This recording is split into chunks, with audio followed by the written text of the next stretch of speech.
Hello and welcome to the news at 10 on Nta News24. We're live in Abuja. I'm Comfort Amadu. Let's bring you the headlines. Federal government launches comprehensive strategy tagged Exploit the $7 trillion global halal market. 2025 budget, Senate pledges scrutiny of processes.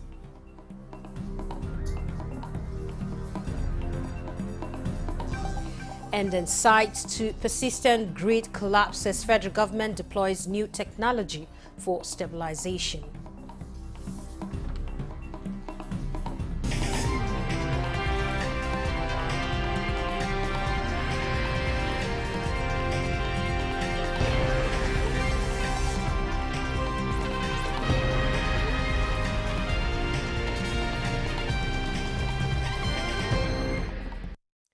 We'll begin with federal government's new project, a comprehensive strategy tagged Exploit the $7 trillion global halal market, aiming at positioning the country as a leading player in the halal economy. Vice President Kashim Shettima at an event in Abuja said the project is part of the initiative to diversify the economy with a view to capitalizing on Nigeria's position as the 8th largest domestic halal economy in the world.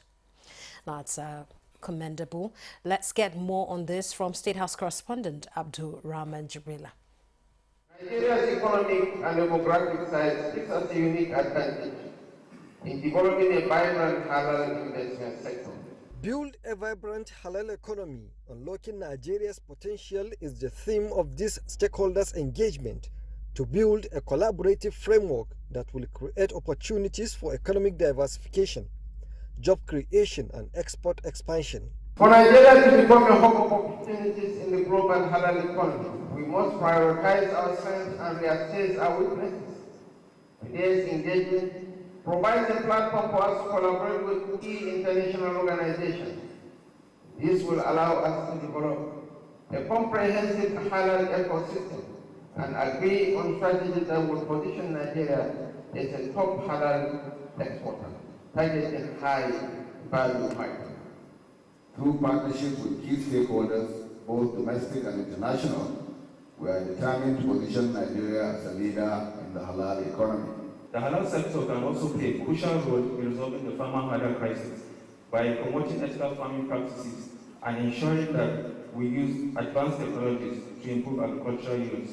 Exploring investment opportunities, promoting technology adoption, and expansion of regional trade, taking advantage of the African Continental Free Trade Area. These stakeholders say will ensure Nigeria's competitiveness in regional and global markets. The agriculture and food industry is a major component of this growth, driven by the high demand for halal certified food products amongst Nigeria's large Muslim population. Solving problems, we need to diversify, leave our comfort zone, look at other opportunities that we can rely on and address our challenges. By increasing halal exports and focusing on strategic import substitution, Nigeria is projected to have an addition of nearly $1.2 billion to the country's GDP by 2027. From the State House, Abraham Jibrila, NTA News. Vice President Kashim Shettima has urged ministries, departments and agencies of government to actualize the agenda of President Bola Ahmed Tinubu across different sectors by working together. And the advice was given after a National Council on Privatization meeting chaired by the Vice President and recommendations ratified at the 2021 and 2022 audit financial reports of the Bureau of Public Enterprises. The Council also approved the progress made so far by the BPE in the implementation of its 2024 work plan aimed at strengthening its operations, and the Council directed the BPE to further engage with the relevant parties in the resolution of the dispute in the sale of the Sapele to Ugorode Generation Company Limited and the sale of coal blocks belonging to the Nigerian Coal Corporation. He particularly commended the agency for its close supervision and conclusion of the Zungeru hydroelectric power plant concession, as well as efforts to establish an independent system operator. And presenting a progress report on the 2024 work plan of the BPE, the Director General Ayodeji Bele reported that the Bureau generated the sum of 93.47 billion naira in the first and second quarters of the year 2024 from 3 transactions, and representing 35.9% of the expected revenues. And that's during the period under review. Well, there's end in sight to persistent and recurring cases of grid collapse, which often result to nationwide power outage, as federal government is deploying a new technology that's a supervisory control and data acquisition system to stabilize the grid. Joshua Odiso reports that Minister of Power Adebayo Adelabu led industry players in the sector to witness the testing of this technology at the new National Control Center, Gwagwalada, Abuja. Nigeria over the years witnessed increased cases of grid disturbance and collapse, which industry players attribute to absence of supervisory control and data acquisition SCADA system, among others, to provide operators with real-time data for monitoring and control of power distribution effectively. After several attempts since 1978 to provide SCADA system, federal government, with the support of World Bank in 2022, awarded contract for the design, manufacturing and installation of SCADA system, with the project nearing completion. The project also covers construction of new National Control Center in Gwagwalada and upgrade of National Control Center Oshogbo. With the progress recorded so far, the project is set to change the landscape of system operation in the NESI by ensuring operational efficiency using state-of-the-art modern equipment to monitor and control the grid. Global visibility of the transmission network, thereby empowering the operator with the tools to make informed decisions, resulting in improved grid management. With features such as automated data collection, fault detection, and remote control operations, we are laying the groundwork for a more resilient and responsive power sector. Expected to be delivered in 2025, the SCADA system project is at 90% completion, and the facility inspection is to test run the system ahead of its inauguration. When completed, the SCADA system will enhance grid stability and minimize grid collapse. Joshua Ojito, NTA News. The Nigerian Television Authority has reiterated its commitment to promoting initiatives that align with the federal government's quest of reshaping the economy and granting audience to representatives of Energy Commission of Nigeria. The largest television network in Africa says a well-coordinated power sector is crucial for development. Prestigious bills and epileptic power supply have remained contentious for some time. Now, the Energy Commission of Nigeria and the United Nations Environment Programme have come up with a remedy. They are craving for the use of energy-efficient equipment to reduce electricity consumption for more people to access power with focus on cooling system. The purpose of our visit today is to seek collaboration on how we can sensitize the public. What the program does is how to educate the public on using energy efficient. The issue of energy efficiency is actually more on behavioral change. So we also have to do a lot of awareness. Knowing the importance of energy, the Nigerian Television Authority consequently pledged to collaborate with the Energy Commission of Nigeria in actualizing this goal. NT is the largest media organization in Africa. Okay, so that is why you are in the right place. You are in the right place. So I will advise that when you are through here, you meet with the news department, the news directorate, the programs directorate, and of course the marketing directorate of the organization of NTA, so that they take you through what you need to do. This is the second project initiated by the Commission, having previously done the same thing on lighting. Kunle Adeyeye, NTA News. Away from power, today's International Snake Bite Awareness Day, and according to the World Health Organization, millions are bitten by snakes every year, with fatalities recorded to the tune of tens of thousands. And poor treatment, access to anti-snake venoms have been identified as causes. Now let's join via Zoom from Kano, Abdul Razak Habib. He's a professor of infectious and tropical diseases and the immediate past president, International Society on Toxinology, Africa and Middle East Section, Bayero University, Kano. All right, good morning, Professor, and welcome to the news at 10. Thank you very much for having me. Good morning.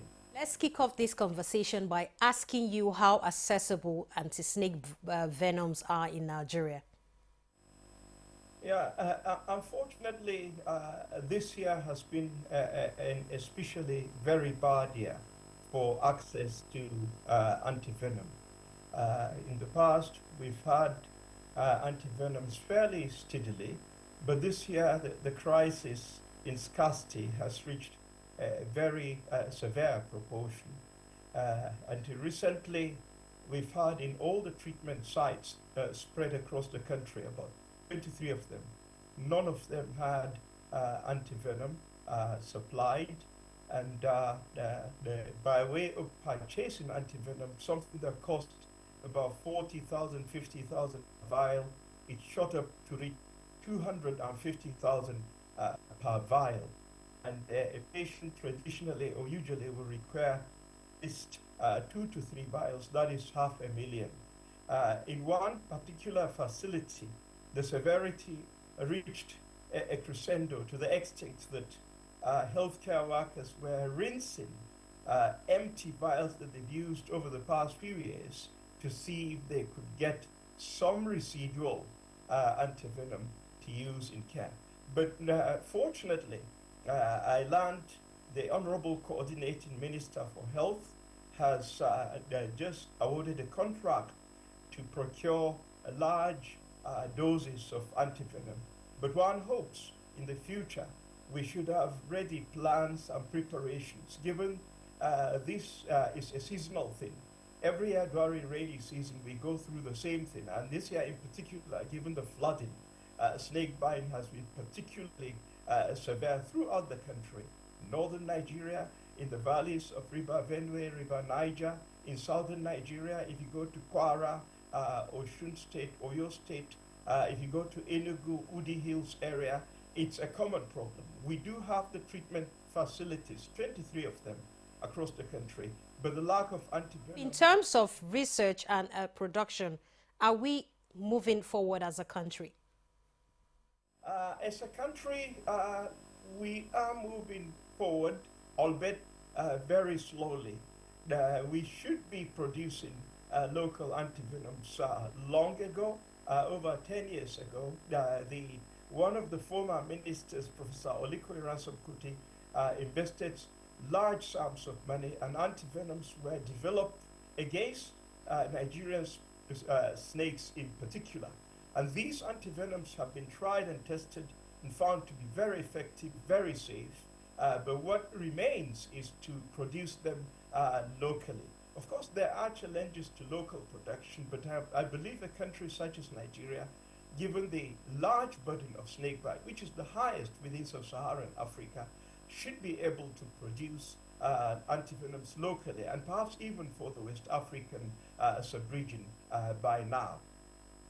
Okay, so let me ask you this very pertinent question. Some people believe that snake bites can be treated traditionally. Are you on the same page with this belief?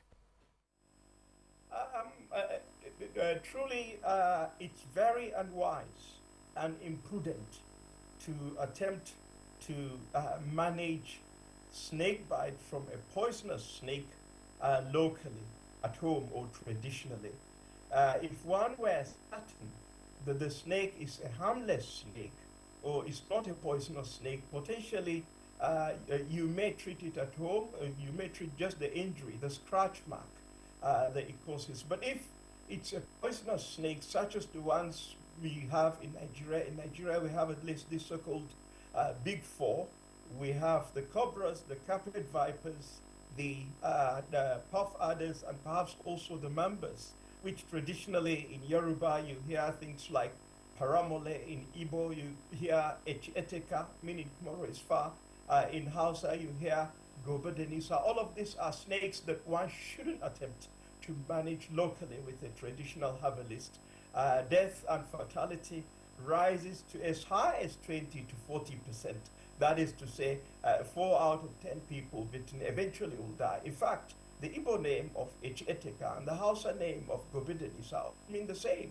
That tomorrow is far if you are bitten by this particular snake that inhabits most of northern Nigeria, southeastern Nigeria, and southwestern Nigeria. So to attempt to think that one would manage it, I think it's a huge mistake. It shouldn't be encouraged. And given the fact that we do not know a harmless snake from a poisonous snake, one would argue that all snake bites should be managed within an orthodox facility. We have a saying that snake bite is a bona fide medical emergency, and all victims of snake bite should be admitted for at least 24 hours within a facility until the picture is very clear that it's a harmless snake or one is not envenomed by the snake. Okay, thank you very much, Professor Abdulrazak Habib, for that great insight there. We're looking forward to Nigeria upscaling its research and production of this snake, anti-snake venom.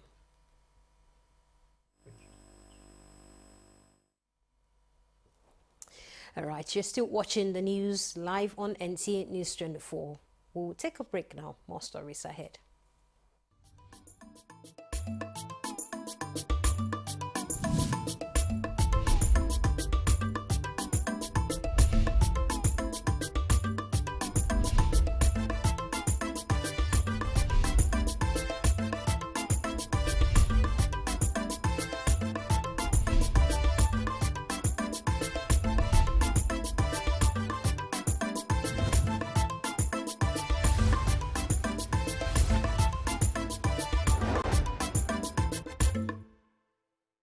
Deputy President of the Senate, Barrow Jibrin, says Senate is ready to process the 2025 budget as it expects the document from the executive next month. In an exclusive interview with National Assembly correspondent Lami Ali, Senator Barrow says legislators have identified oversight of the 2024 budget to ensure MDAs comply with provisions. Begin the processing of the 2025 appropriation bill because we know that by tradition the budget will probably be presented in the month of October or thereabout. As you speak, senators are moving around doing their oversight functions, trying to look at the performance of the 2024 budget.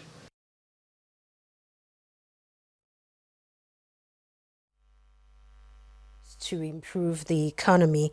Meanwhile, said the Senate that the legislative body is strengthening parliaments in the region for the growth of democratic governance.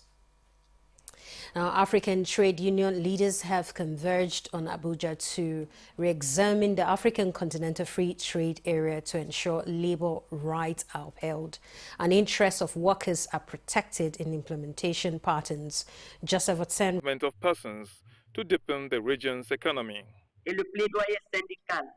But trade unions have continued to raise concern over alleged neglect of the interests of organized workers in the agreement. This workshop is one among many others to keep African trade union leaders abreast with the agreement and the need to engage governments in their countries to ensure interests of workers are not just captured, but workers play a key part in decision-making in the implementation. And now that the 5-year period after which it can be reviewed has now come to pass, that the agreement in all the areas, all the subject areas that there's an agreement on, there should be a protocol on labor rights. But how do you ensure that their human and labor rights are protected? How do you ensure that their safety at work is guaranteed? How do you ensure that the goods and services at the end you will be trading in are not product of forced labor? They are not product of child labor. The companies that will be involved in this agreement are those ones that allow for collective bargaining. Among major focus of discourse so far, awareness and challenges, sharing experiences and strategies towards inclusion in the implementation strategies in different countries. In Abuja, Joseph Otsen, NTA News. Nigeria's First Lady Oluremi Tinubu has announced a 500 million naira donation to the government. Other prominent women to Maiduguri to commiserate with the government and people of Borno State over the incident. Mohamed Goni reports. Wife of the Vice President, Nana Shetima, led other members of the Renewed Hope Initiative high-level delegation, notably wife of the Speaker, House of Representatives, Ms. Fatima Tajuddin Abbas, that of the Deputy Senate President, Hajia Leila Barrow, wives of the Ministers of Agriculture and Food Security, Hajia Belkisu Abubakar Kyari, and that of Works, Rachel Umahi, among others, to convey the sympathy of the First Lady to the government and people of Borno over the disaster. Nigeria's First Lady was represented by Nana Kashim Shetima. Her Excellency Senator Oluremi Tinubu CON, she kindly asked me to extend her sympathy and prayers to you and to good people of Borno State. The representative of the national chairman of the Renewed Hope Initiative assured Governor Zulum of the First Lady's support and prayers. Governor Zulum appreciated the delegation over the visit. This is a very humongous contribution, and we want to assure you that Government of Borno State, under my distinguished leadership, will ensure effective and judicious utilization of this quantum of money that is being given to us. They were also at the show of Borno's Palace, Abubakar Ibn Umar Garba El Kanemi, where he appreciated them for the show of concern. In Maiduguri, Mohamed Goni, NTA News. And in a show of solidarity with the government and people of Borno State, leaders of Southern Borno were at the government house Maiduguri, where they donated 200 million naira to support government and to enable them tackle the distribution to social and economic life brought by the recent flood.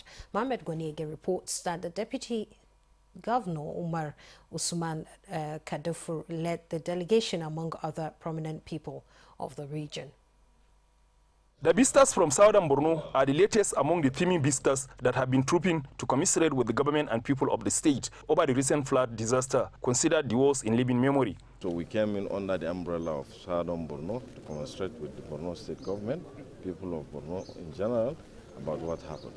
And we believe such visit is, can unite a lot of people in the state.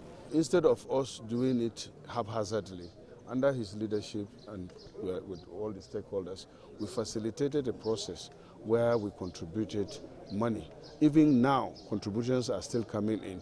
Governor Zulum, who was full of praises on the visit by the higher power delegation, was emphatic that it will encourage him and his cabinet at this trying time to navigate the turbulent period. The peace that we are getting in Borno State, apart from this incident, is because of our unity in diversity. Let us maintain the status quo, and while peaceable, let us increase our collaboration, let us increase our unity. The delegation was also at the show of Borno's Palace, where they commiserated with him, having been affected grossly by the flood, and announced a 10 million naira donation to him to cushion the negative effect of the incident. In Maiduguri, Mohamed Goni, NTA News. And stakeholders under the watchful eyes of security agencies are sorting the sensitive materials delivered by the Nigerian Air Force this Wednesday. The materials were inspected this morning before the sorting for distribution to the 18 local government areas of Edo State. Correspondent Jide Abugu reports that the process is going on smoothly without any rancor. And the national leadership of the People's Democratic Party has directed all its members and supporters in Edo State to get ready for the September 21 governorship election.